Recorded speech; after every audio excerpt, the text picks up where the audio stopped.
Neuralink. The tech could be the dawn of a new era for humanity. A person could control a phone or a computer just by thinking. This would be a major game changer if it were to be proven to be safe and effective. The goal of Neuralink is to have a high bandwidth interface in order to mitigate the risk of digital superintelligence. I think ultimately there's potential there to reanimate the body. All of this sounds all too positive, doesn't it? Almost like they're trying to push a narrative. Neuralink is a brain-computer interface company founded by Elon Musk. It promises to turn your brain into a glorified computer capable of communicating with your devices, a cliched beginning of a dystopian novel. Is Neuralink actually a good idea?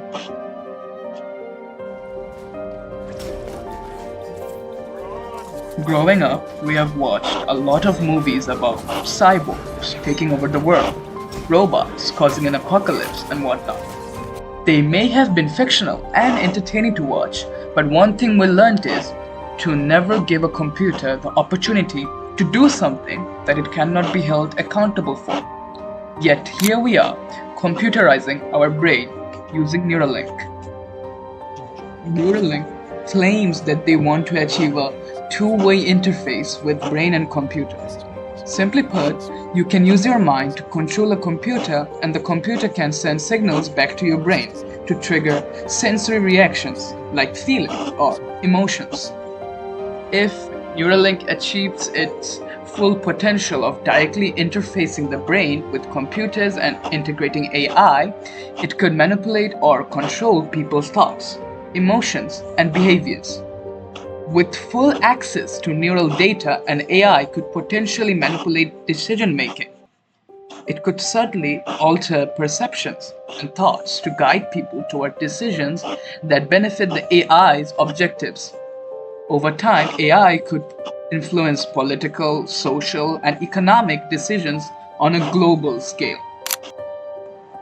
As Neuralink develops, people may become more reliant on AI to enhance their cognitive functions, including memory, learning, and problem solving. People may start to depend on AI for important decisions in their lives, personal, professional, and even ethical choices. Over time, AI's guidance might be seen as superior to human reasoning, essentially positioning the AI as a de facto ruler, since humans would defer to his judgment on crucial matters. With direct access to people's thoughts, Neuralink-connected AI could become the ultimate gatekeeper of knowledge.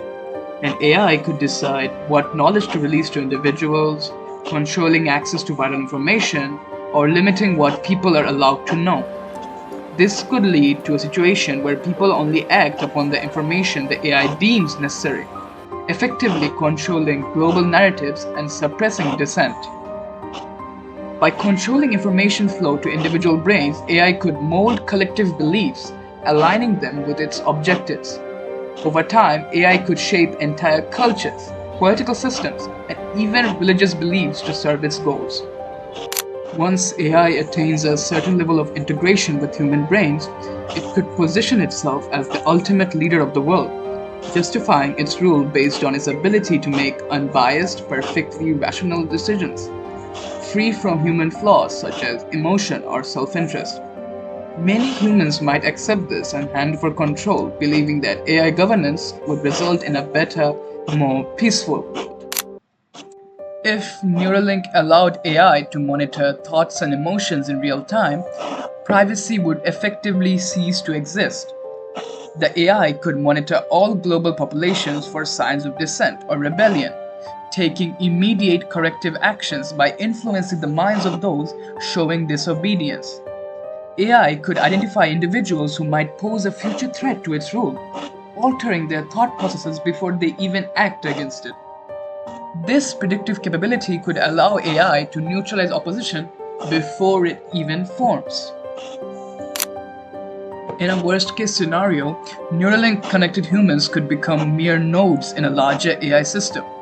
AI could effectively link all Neuralink users into a collective consciousness where individual thoughts, are overridden by the AI's central directives. Humanity would no longer act as free individuals but as interconnected extensions of the AI itself, much like a neural network where each human brain serves as a processing unit. The surgery to implant Neuralink itself has a high risk with a 65% probability of dying after or during the surgery. This data comes from monkeys with 15 out of 23 dying after the implant. While human trials are limited to one individual so far, can we really dismiss these dangers? With no established long-term safety data for humans, the potential consequences are terrifying. Neuralink feels like a dystopian nightmare waiting to unfold, with its invasive technology threatening our very essence of humanity. By merging our minds with machines, we are vulnerable to losing control over our thoughts and surrendering our privacy to corporations that could easily exploit our personal data. The potential for misuse are namely mind control, manipulation, and constant surveillance. The consequences could be irreversible. Even if marketed as a tool for good, its dangers far outweigh the benefits, leading us down a path where humanity itself could become a mere experiment. Neuralink is a terrifying gamble with the future if we consider the possibility of getting hacked. Neuralink isn't just a dangerous step forward. It's a direct path to losing our freedom, privacy, and identity. Our thoughts could be manipulated, our emotions controlled, and our very sense of self twisted for corporate or political gain. This technology doesn't promise a better future. It threatens to dismantle everything that makes us human. Once we cross that line, there is no coming back. In the end, maybe Neuralink nullifies normal neurological networks, nudging us towards numbness. So, what would you choose to do? Would you let a corporation insert a chip inside your head, inevitably allowing AI to control your choices? Or would you prefer to be free and in power of your own life?